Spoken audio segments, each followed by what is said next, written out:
Perkenankanlah kami para pelayan jemaat menyampaikan selamat datang kepada Bapak, Ibu, saudara-saudari, dan damai sejahtera Tuhan Allah kita menyertai kamu sekalian. Kiranya kehadiran Bapak, Ibu, saudara-saudari pada ibadah ini menemukan sukacita yang besar dan anugerah yang indah berkat persekutuan kita dengan firman Allah. Marilah kita satukan hati kita memasuki ibadah penyembahan kepada Tuhan.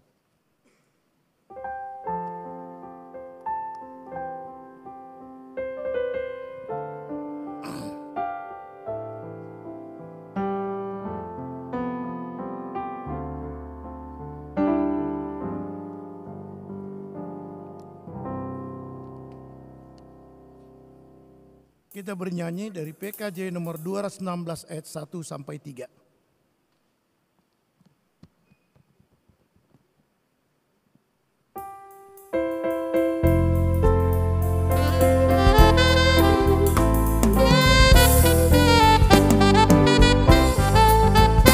Limpah sukacita di hatiku, di hatiku, di hatiku, berlimpah sukacita di hatiku, tetap di hatiku. Aku bersyukur, bersukacita, kasih Tuhan diam di dalamku. Aku bersyukur, bersukacita, kasih Tuhan diam di dalamku. Damai sejahtera melalui hatiku, di hatiku, di hatiku, damai sejahtera melampaui hatiku, tetap di hatiku. Aku bersyukur, bersukacita, kasih Tuhan diam di dalamku. Aku bersyukur, bersukacita, kasih Tuhan diam di dalamku. Berlimpah kasih Yesus di hatiku, di hatiku, di hatiku, berlimpah kasih Yesus di hatiku, tetap di hatiku. Aku bersyukur, bersukacita, kasih Tuhan diam di dalamku. Aku bersyukur, bersukacita, kasih Tuhan diam di dalamku. Di dalam nama Allah Bapa dan nama anaknya Tuhan Yesus Kristus dan nama Roh Kudus, Khalik langit dan bumi. Amin. Tuhan adalah terangku dan keselamatanku. Kepada siapakah aku harus takut? Sekalipun timbul peperangan melawan aku, dalam hal itu pun aku tetap percaya. Satu hal telah kuminta kepada Tuhan, itulah yang kuingini. Diam di rumah Tuhan seumur hidupku. Kuatkanlah dan teguhkan hatimu. Ya, nantikanlah Tuhan. Haleluya. Haleluya, haleluya, haleluya.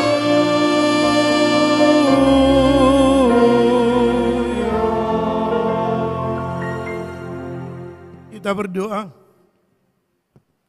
Ya Tuhan Yesus Kristus, Engkaulah terang yang benar, yang menerangi setiap orang yang ada di dalam dunia ini. Terangilah kami dengan wajah-Mu, dan kuduskanlah hati kami, agar kami mengenal jalan keselamatan itu. Kuasailah hati kami, agar kami jangan tersesat dari jalan yang benar. Ya Tuhan Allah, tetapkanlah hati kami, agar kami senantiasa percaya kepadamu oleh Roh-Mu yang kudus. Amin.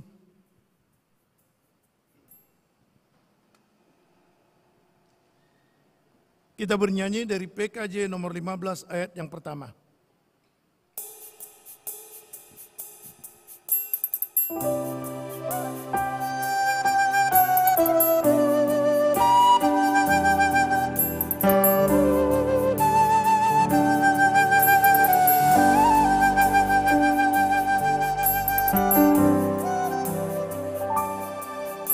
Siapkan hatiku Tuhan menyambut firman-Mu saat ini. Aku sujud menyembah Engkau dalam hadirat-Mu saat ini. Curahkanlah pengurapan-Mu pada umat-Mu saat ini. Ku siapkan hatiku Tuhan mendengar firman-Mu.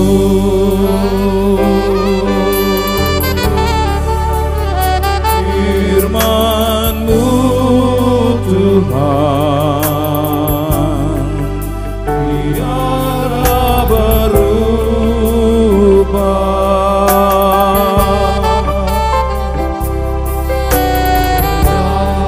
Mulanya dan selama-lamanya tiada berubah.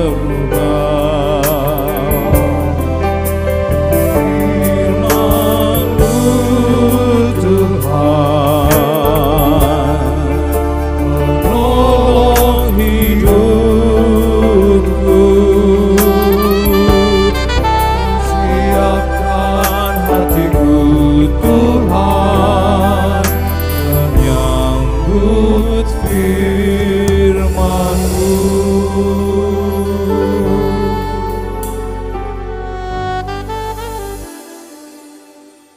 Firman Tuhan untuk kita sebagai pendahulu khotbah tertulis dari 1 Korintus 1 ayat 26 sampai 31.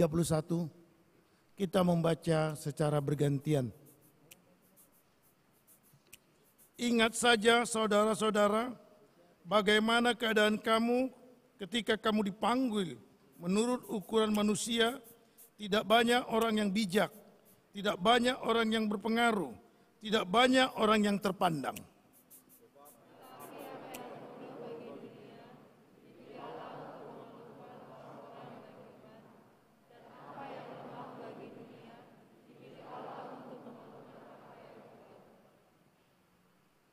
Dan apa yang tidak terpandang dan yang hina bagi dunia dipilih Allah. Bahkan apa yang tidak berarti dipilih Allah untuk meniadakan apa yang berarti.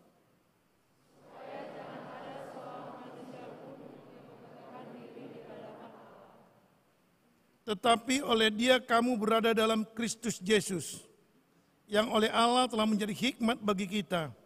Ia membenarkan dan menebus kita.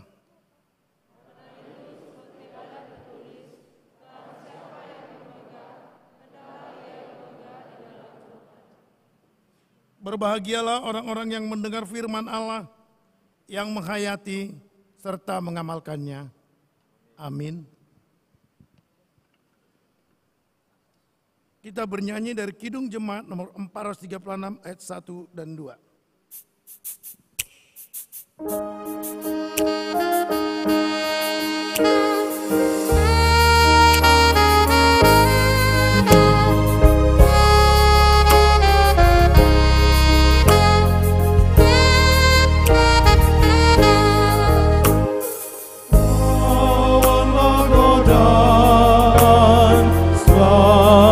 Bertekun tiap kemenangan kau tambah teguh. Nafsu kejahatan harus kau tentang. Harap akan Yesus pasti kau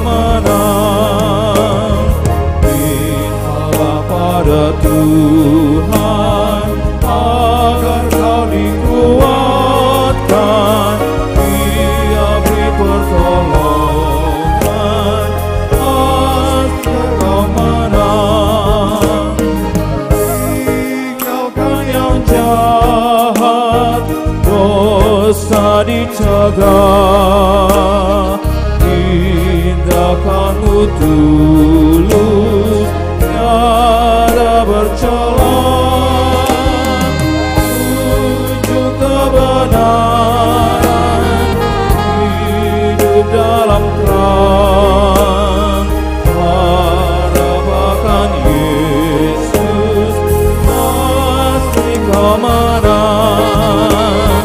Mintalah pada Tuhan agar kau dikuatkan, Dia beri pertolongan,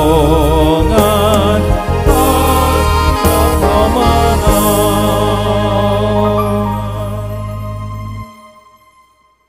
Marilah kita merenungkan sejenak segala perbuatan kita yang kurang berkenan di hati Tuhan.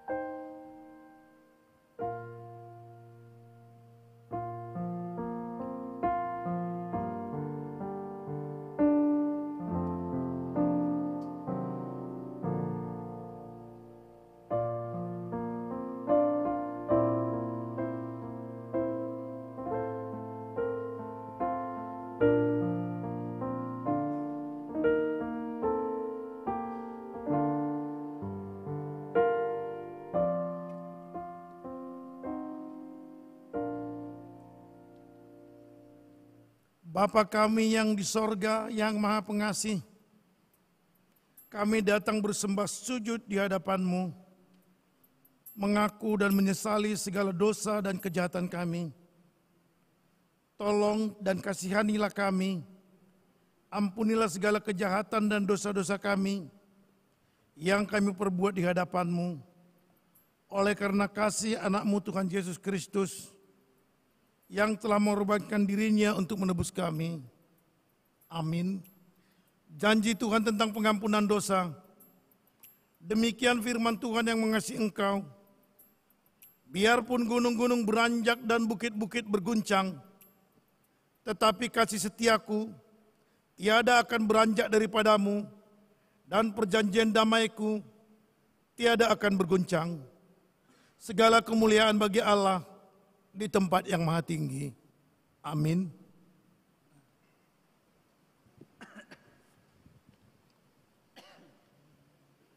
Kita bernyanyi dari Kidung Jemaat 397 ayat 2 dan 3.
Tuhan sebagai petunjuk hidup baru diambil dari Filipi 2 ayat 1 sampai dengan 5. Demikian firman Tuhan. Jadi karena dalam Kristus ada nasihat, ada penghiburan kasih, ada persekutuan roh, ada kasih mesra, dan belas kasihan. Karena itu sempurnakanlah sukacitaku dengan ini.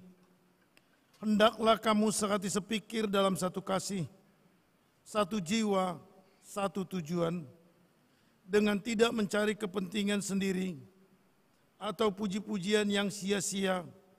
Sebaliknya, hendaklah dengan rendah hati yang seorang menganggap yang lain lebih utama daripada dirinya sendiri. Dan janganlah tiap-tiap orang hanya memperhatikan kepentingannya sendiri, tetapi kepentingan orang lain juga. Hendaklah kamu dalam hidupmu bersama menaruh pikiran dan perasaan yang terdapat juga dalam Kristus Yesus. Demikian firman Tuhan. Marilah kita sama-sama mohon kekuatan dari Tuhan.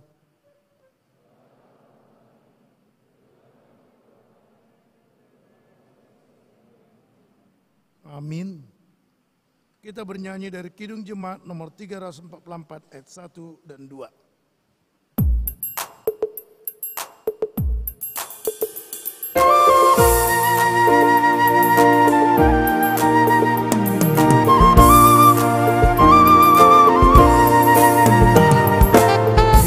Katakan nama Yesus, kau yang susah dan sedih.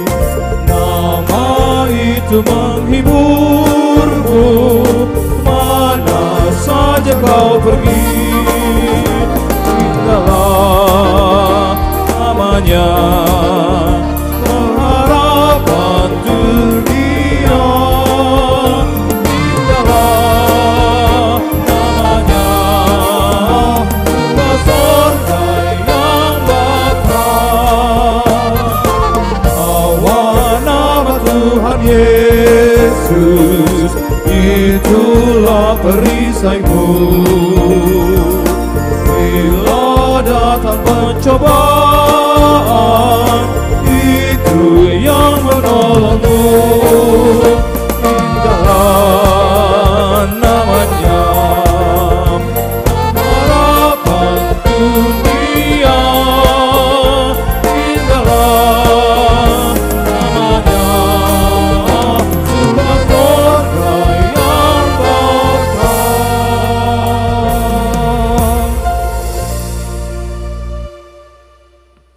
Marilah kita bersaksi mengikrarkan pengakuan iman kita bersama jemaat pada segala abad di seluruh dunia ini.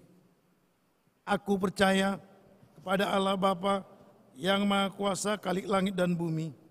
Aku percaya kepada Yesus Kristus, anaknya yang tunggal Tuhan kita, yang dikandung dari lahir dari anak darah Maria, yang menderita di bawah pemerintahan Pontius Pilatus, disalibkan, mati dan dikuburkan, turun ke dalam kerajaan maut, pada hari yang bangkit pula di antara orang mati, naik ke sorga, duduk di sebelah kanan Allah Bapa yang Maha Kuasa, dan akan datang dari sana untuk menghakimi orang yang hidup dan yang mati. Aku percaya gereja yang kudus dan am, persekutuan orang kudus, pengampunan dosa, kebangkitan daging, dan hidup yang kekal. Amin.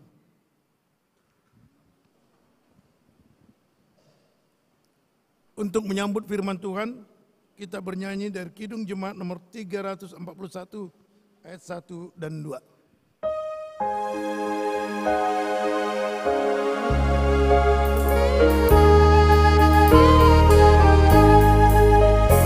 Kuasa-Mu dan nama-Mu lah hendak kami sebar, dan karena itu ya Tuhan, kami takkan gentar.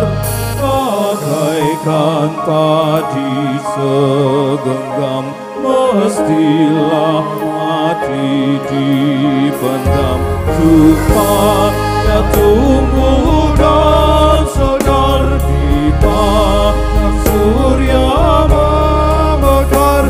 Berbuahlah, tuaian pun besar. Teladan sudah kau beri,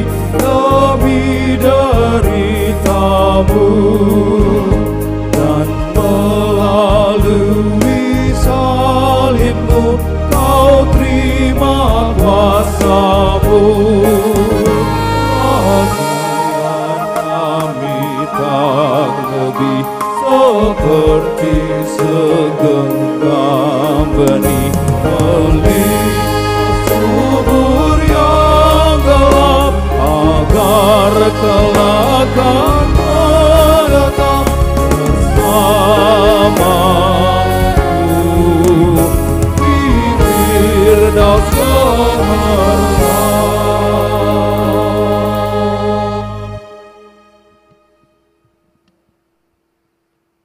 Damai sejahtera yang dari Allah Bapa yang melampaui segala akal, itulah kiranya menyertai hati dan pikiran saudara-saudara dalam Yesus Kristus Tuhan kita. Amin. Bapak, Ibu, dan saudara-saudara yang dikasihi oleh Tuhan, firman Tuhan untuk melengkapi sukacita kita, sekaligus menjadi perenungan khotbah pada minggu kita, minggu terakhir Januari, adalah yang terambil dari Ayub 12 ayat 13 sampai 25.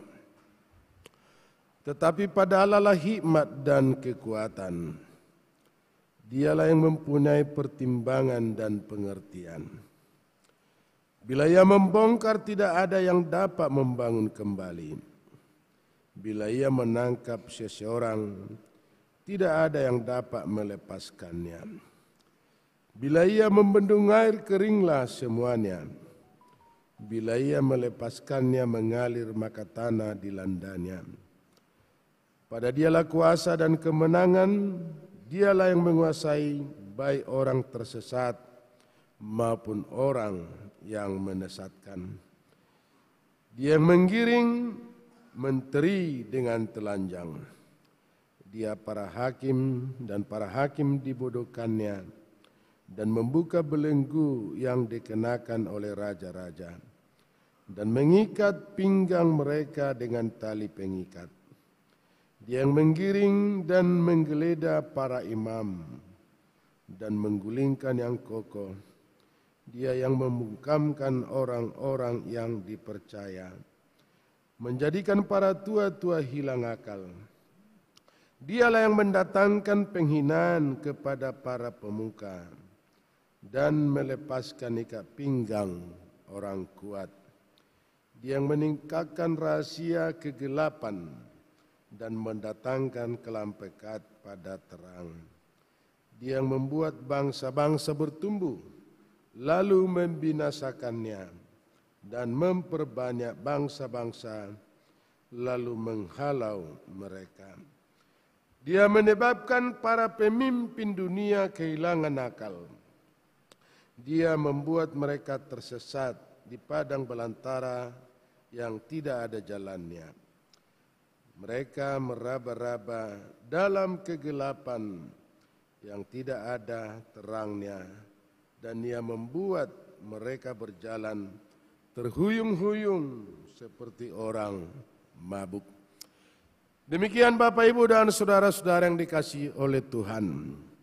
Jikalau kita berbicara dan sekaligus membaca dari semua kisah tentang Ayub, kemungkinan besar kita akan menyimpulkan adalah orang yang menderita.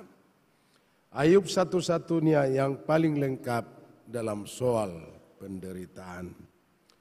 Begitu banyak penderitaan yang dialami oleh setiap pribadi, tapi tidak sebanding dengan penderitaan yang dialami oleh Ayub sendiri. Dan biasanya bagi orang Batak selalu merujuk-rujuk tentang Ayub. Jikalau ada penderitaan, persoalan, lalu akan memberikan kata penghiburan dalam bahasa Batak. Hotang ni bebe-bebe, hotang ni pulos-pulos, unang itormat dele, si jokma tudos-tudos. Bapak, Ibu, dan saudara-saudara, tapi tak satu pun setiap penderitaan yang dialami oleh setiap pribadi, walaupun dalam versi yang sama, tapi mungkin sangat berbeda dengan penderitaan yang satu dengan yang lain. Saudara-saudara yang dikasihi oleh Tuhan, kenapa kita berbicara tentang Ayub adalah orang yang paling lengkap dalam soal penderitaan. Tiada tara dan tiada bandingannya. Kita bisa melihat itu dari berbagai aspek. Secara ekonomi, ia akan kehilangan segala yang ia miliki.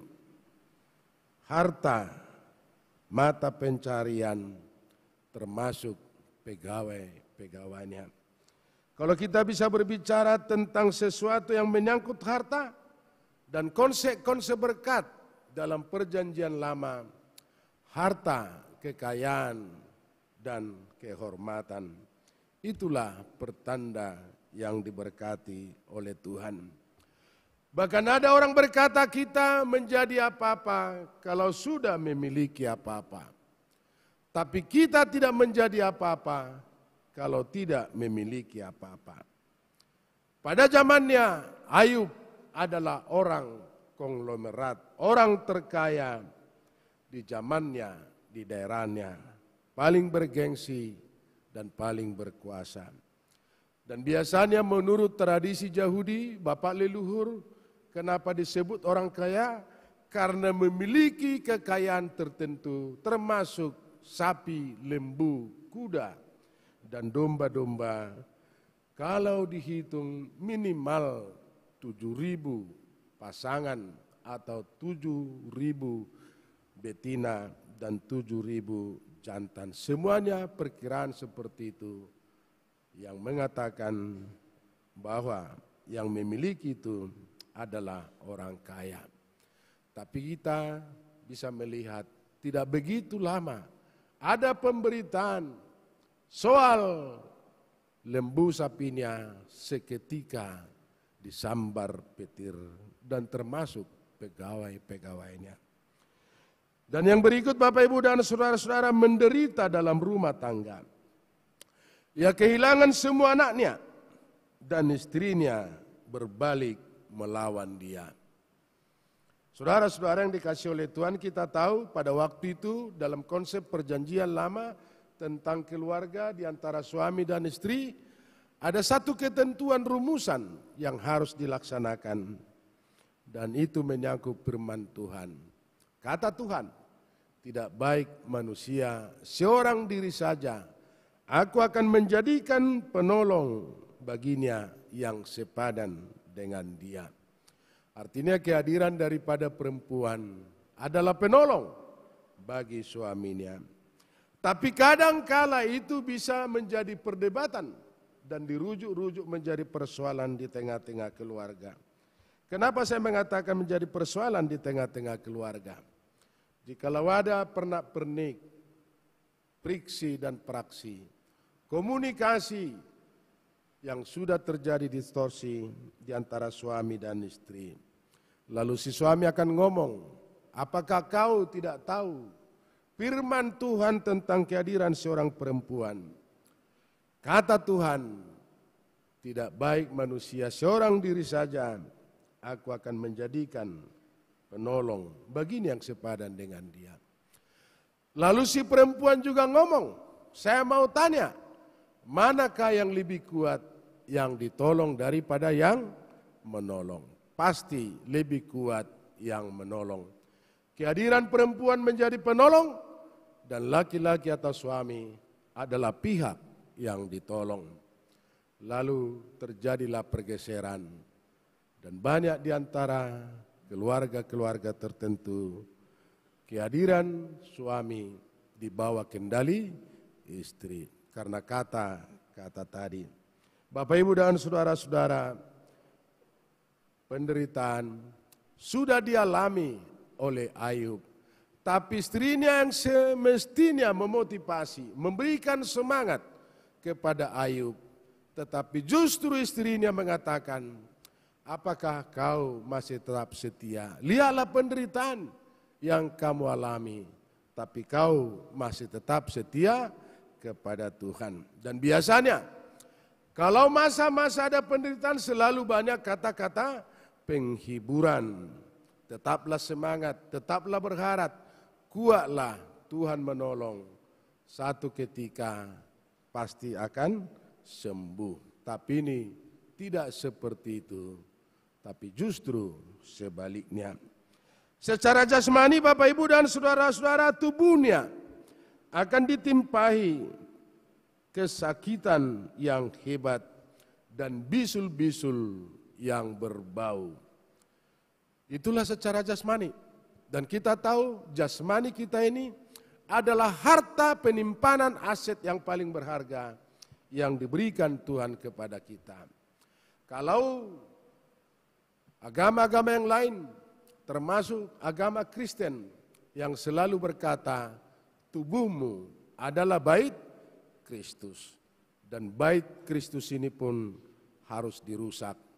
Dan penderitaan yang dialami oleh Ayub sendiri adalah atas restu dan persetujuan daripada Tuhan. Dan yang berikut, secara sosial, keluarga dan teman-teman dekatnya akan salah menilai dia dan lalu akan meninggalkannya. Warga kota akan memandang rendah dan sekaligus bahwa Ayub adalah orang yang jahat, yang melakukan kesalahan, dan reputasinya yang terhormat akan hancur untuk sementara waktu. Karena apa Bapak Ibu dan saudara-saudara? Karena konsep penderitaan dalam perjanjian lama, jikalau ada seseorang atau keluarga yang mengalami penderitaan yang luar biasa, atau penderitaan-penderitaan yang lainnya, itu sudah terjawab karena dia melakukan kesalahan. Dia melakukan perbuatan yang bertentangan dengan kehendak Tuhan.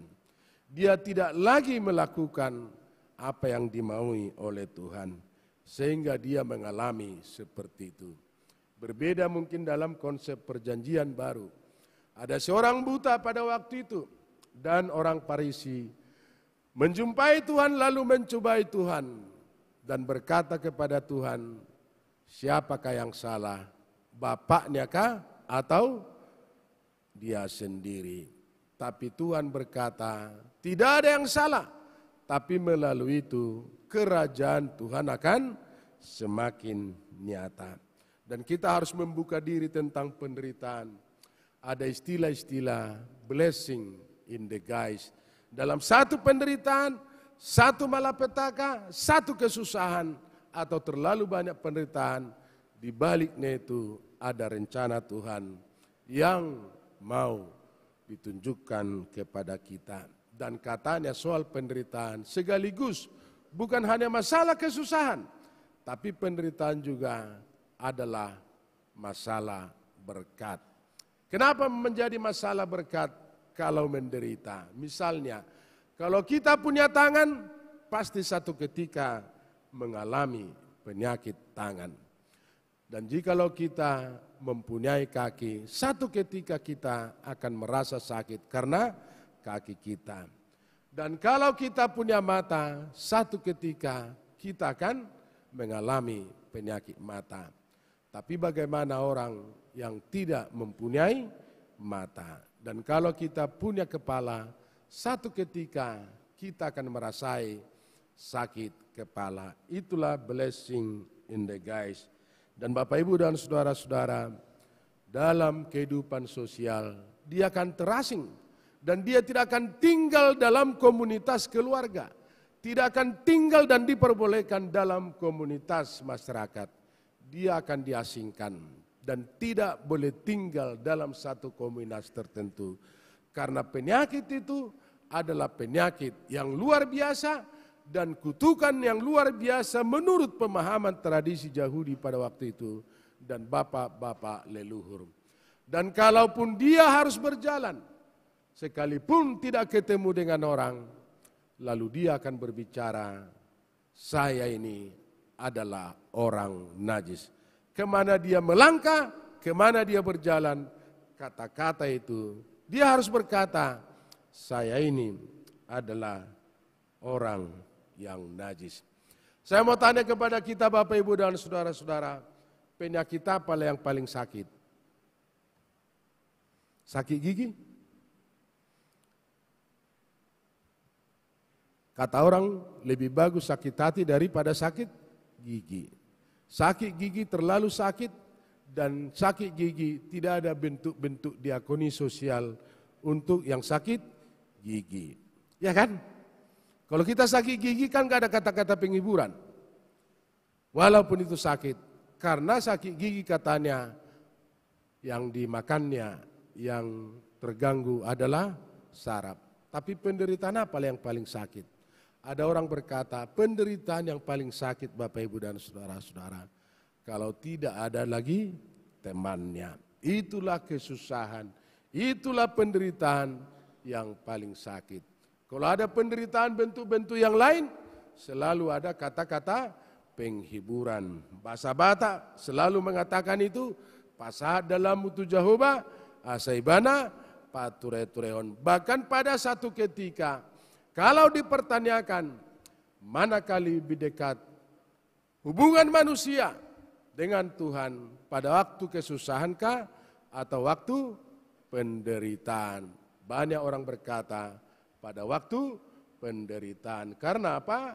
Karena keterlibatan Tuhan dalam situasi yang sedemikian.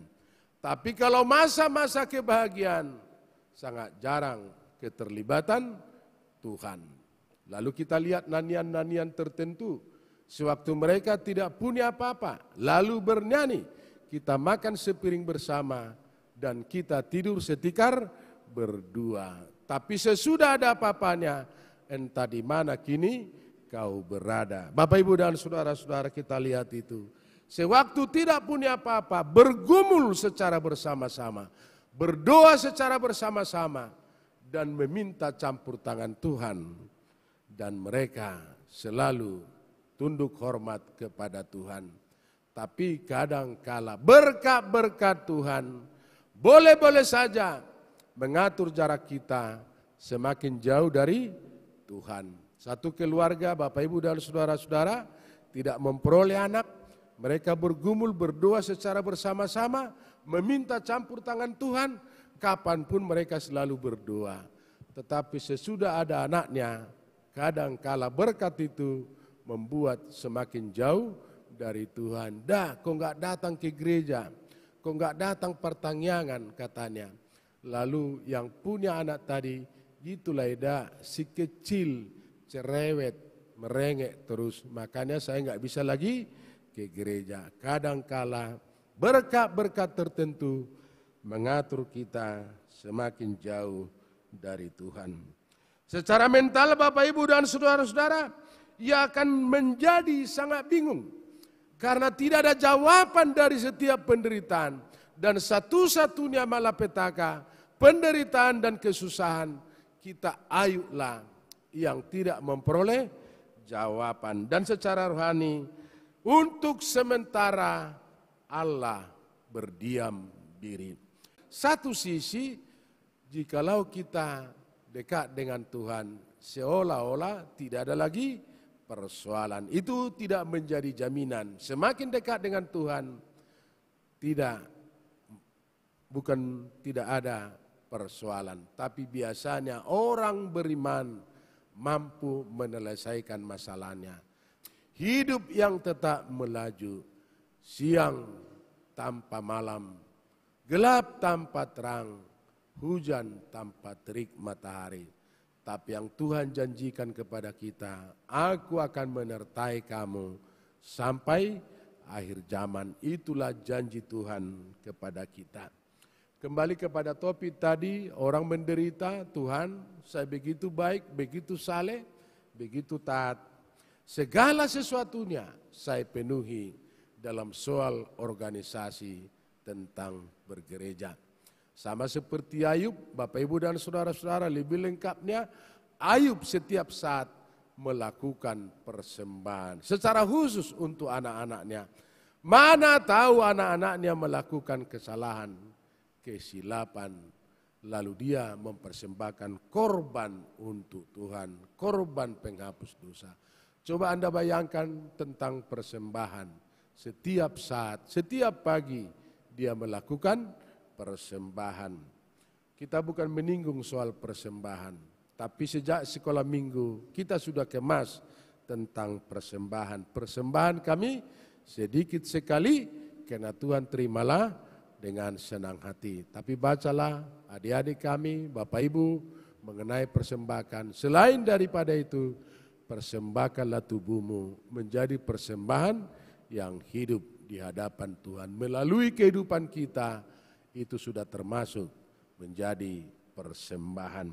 Kita bukan mencela soal persembahan, tapi sejak kecil guru-guru sekolah minggu sudah mengajak kita dan harus mengetahui nyanyian persembahan kami sedikit sekali. Coba Anda bayangkan Bapak Ibu dan saudara-saudara, di antara kita pasti semua berkeluarga. Jikalau ada keluarga kita datang, dikasih uang 1.000, 2.000, lalu orang tuanya ngomong, janganlah Eda, nanti ketagihan, unang itu anon somal. Tapi kalau dikasih uang 50.000, 10.000, 50.000, 100.000, bilang apa kau? Bilanglah terima kasih. Bilang terima kasih pun kau nggak tahu, bodoh katanya.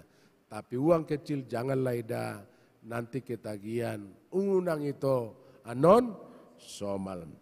Ini kembali kepada topik tadi, Mazmur 73. Saya begitu taat, begitu setia, tapi terlalu banyak penderitaan. Dan itu dialami satu keluarga, satu pribadi Bapak Ibu dan saudara-saudara. Bahkan mungkin di antara kita juga karena terlalu syarat persoalan penderitaan, kita bisa menggugat Tuhan. Apa enggak keliru kira-kira begitu. Dan ini dialami satu pribadi. Lalu dia selalu mengatakan, Tuhan, apakah memang harus begitu? Saya begitu baik, begitu setia. Saking capeknya Bapak Ibu dan saudara-saudara, lalu dia berhenti di bawah pohon beringin yang besar. Dan dia bersandar karena sudah capek, lelah, letih, dan lesu. Tapi di depannya atau di sampingnya ada pohon sirsak. Pohonnya tidak begitu besar, tapi buahnya begitu besar. Lalu dia ngomong sama Tuhan, dia bicara sama Tuhan. Tuhan, apakah ciptaanmu tidak keliru katanya? Kenapa keliru? Dan dia berkata, semestinya Tuhan, pohon yang besar, buahnya harus besar. Pohon yang kecil, buahnya harus kecil. Dan lihat itu semangka, melon, hanya sebatas ya begitu kecil, tapi buahnya begitu besar. Dan dia tertidur, lelap. Tapi entah bagaimana, mungkin ada benturan Bapak Ibu dan saudara-saudara. Lalu dia terbangun dan diusap-usapnya kepalanya. Dan setelah dia mengusap-usap kepalanya, dia meraba dan mengambil. Sudah ada beberapa buah pohon beringin kena di kepalanya. Lalu dia berkata, Tuhan, ciptaanmu bukan keliru dan kau pun bukan keliru, tapi sayalah yang kurang memahami hikmat dan ciptaanmu. Andai kata buah pohon beringin ini menjadi buah pohon sirsak, karena sudah beberapa jatuh di kepala saya, kemungkinan besar saya akan mengalami kecelakaan. Walaupun mungkin saya tidak mati, tapi mungkin saya sudah di puskesmas untuk menerima jahitan. Kadangkala Bapak Ibu dan saudara-saudara, kita tidak berbeda dengan orang-orang tertentu jikalau mengalami penderitaan. Tapi Ayub berbicara bagaimanapun sulitnya hidupnya dan bagaimanapun penderitaan yang dialami, kita membaca itu, tetapi pada Allah lah hikmat dan kekuatan.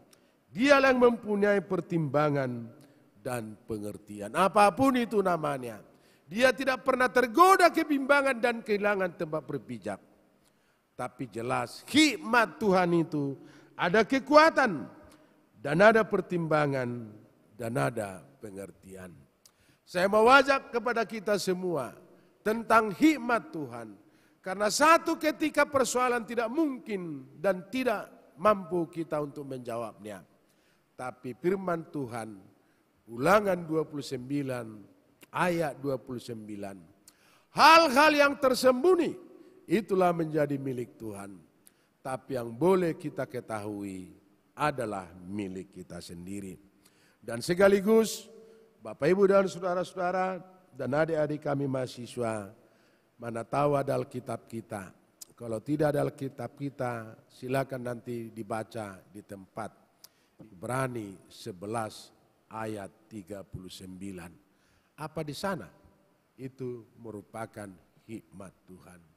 Dan kata Tuhan, tidak semua yang dijanjikan Tuhan, sekalipun Tuhan berjanji, tapi tidak semua janji Tuhan akan kita peroleh. Karena apa? Ayat 40, dalam bahasa terjemahannya, sekalipun bintang awan embun menyaksikan kita, orang yang setia, orang yang taat, orang yang jujur. Tapi Tuhan berkata, karena ada rencana yang terbaik yang harus dipenuhi oleh Tuhan sendiri. Saya ambil beberapa tokoh Alkitab, Bapak Ibu dan saudara-saudara, mengenai Abraham berangkat dan pergi. Dia meninggalkan segala sesuatunya, harta kekayaannya, kekeluargaan, kekerabatan, dia tinggalkan karena panggilan Tuhan. Dan dia akan berangkat dan dia pergi dan tidak menoleh lagi ke belakang. Tapi Abraham hanya sebatas pengembara musafir yang berjalan sampai di padang gurun Midian. Dan ketika istrinya meninggal Sarah, dia harus membeli tanah di Mapela. Perjalanan dia sampai di situ. Tanah perjanjian tidak pernah dia miliki. Hanya memiliki itu generasi ketiga, bukan Abraham. Tapi itulah panggilan Bapak Ibu dan saudara-saudara. Dan yang berikut kita tahu Bapak Ibu dan saudara-saudara mengenai Musa. Aku telah mendengar jeritan daripada umatku, bawalah bangsaku. Tapi Musa hanya sebatas perjalanan di Bukit Nebo. Sebentar lagi akan menapaki tanah perjanjian, tapi berhenti, stop di situ. Apa yang kamu bisa lihat, silakan lihat. Apa yang bisa kamu pandang, silakan pandang. Tapi perjalanan kamu hanya sampai di sini. Bapak, Ibu, dan saudara-saudara, ruang masih tersedia, tapi waktu sudah tertutup.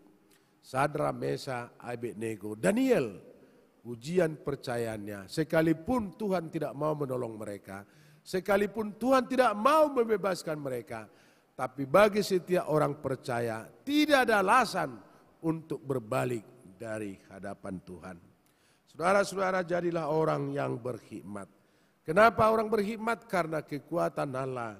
Dalam hikmat itu ada pengertian, ada pertimbangan. Dan Tuhan akan memberikan kepada kita kekuatan untuk mempertimbangkan manakah yang harus, mana yang tidak, mana yang harus kita lakukan, mana yang harus kita kerjakan. Karena kita sudah memperoleh hikmat daripada Tuhan. Kita bersyukur memuji Tuhan karena Allah sumber hikmat dan kekuatan kita. Kita berdoa. Bapa di sorga, tumpuan harapan dan pertolongan, sumber daripada rahmat yang penuh rahmat. Terima kasih Tuhan buat kelanjutan hidup yang Tuhan berikan kepada kami. Kami mensyukuri waktu dan saat ini Tuhan, kami diingatkan kembali oleh perjalanan hidup daripada Ayub yang syarat dengan penderitaan dari segi sosial, ekonomi, mental, dan secara rohani. Secara ekonomi dia kehilangan segala-galanya, tapi janji Tuhan tidak pernah berhenti di situ. Setiap orang yang percaya dan setiap doa-doa yang dipanjatkan Tuhan akan mendengarkan itu. Manakala kami mengalami penderitaan, jangan biarkan kami tergoda kebimbangan dan kehilangan tempat berpijak, tapi yakinkan kami dalam pengharapan yang teguh. Sekalipun kadangkala bibir kami merasa kering, lidah kami merasa pepat atau merasa keluh, tapi panji-panji kekristenan kami akan tetap membawakan dan menyuarakan itu. Dan kami tahu Tuhan, pengharapan kami tidak sia-sia. Dan kami percaya esok matahari Tuhan akan terbit kembali dan lebih baik daripada hari-hari yang sebelumnya. Jangan biarkan perjalanan hidup kami setengah tiba tak sampai, setengah tanggung tak siap. Tapi kami tetap yakin kami memperoleh hikmat karena Tuhan adalah sumber hikmat, sehingga hikmat itu memberi kekuatan, pengertian, dan pertimbangan kepada kami. Terima kasih Bapa di sorga, dan malam nantinya pun kami serahkan kehidupan kami. Biarlah menjadi malam peristirahatan yang dapat membawa ketenangan jiwa. Dan besok Tuhan bangunkan kami kembali lagi dalam menjejaki gairah hidup yang lebih sempurna dan meraih hidup yang lebih komplit. Terima kasih Tuhan, kami berdoa dan mengucap syukur dalam Yesus Kristus Tuhan, Juru Selamat kami yang hidup. Amin. Kita kembali lagi memuji Tuhan, kita bernyanyi.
Persiapkan hati dan pikiran kita untuk memberi persembahan kita sekaligus mengucap syukur dari 2 Korintus 9 ayat 10. Ia menyediakan benih bagi penabur dan roti untuk dimakan. Ia juga yang akan menyediakan benih bagi kamu dan melipat gandakannya dan menumbuhkan buah-buah kebenaranmu. Amin. Kita beri persembahan kita.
Kita berdoa menyampaikan persembahan kita.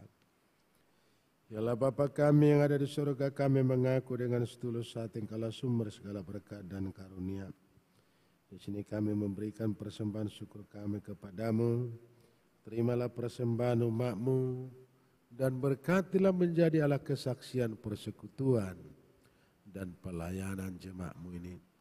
Jadikanlah hidup kami persembahan yang berkenan kepadamu.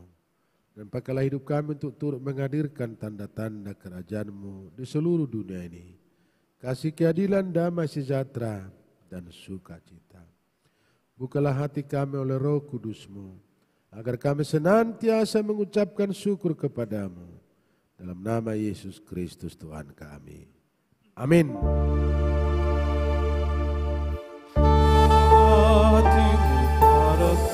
Tuhan, bunyikan kecapi dan menari. Jangan lupa bawa persembahan. Mari kawan, ajak teman bersama menyembah. Sorak-sorak haleluya.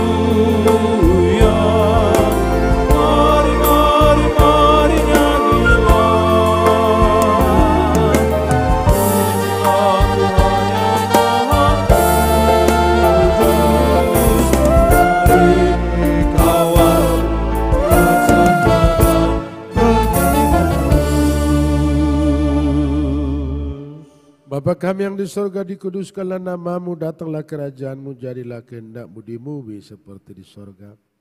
Berikanlah kami pada hari makan kami yang secukupnya. Dan ampunilah kami akan kesalahan kami seperti kami juga mengampuni orang bersalah kepada kami. Dan janganlah membawa kami ke dalam pencobaan, tetapi lepaskanlah kami dari yang jahat.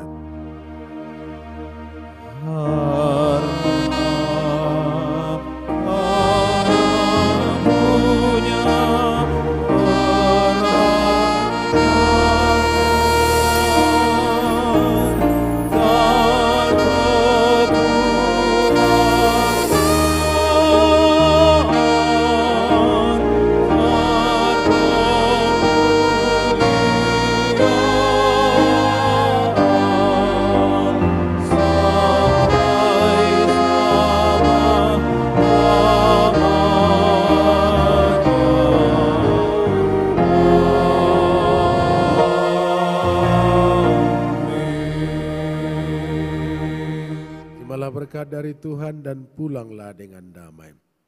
Tuhan memberkati dan melindungi saudara. Tuhan menyinari saudara dengan wajah-Nya dan memberi saudara kasih karunia. Tuhan menghadapkan wajah-Nya kepadamu dan memberi engkau damai sejahtera.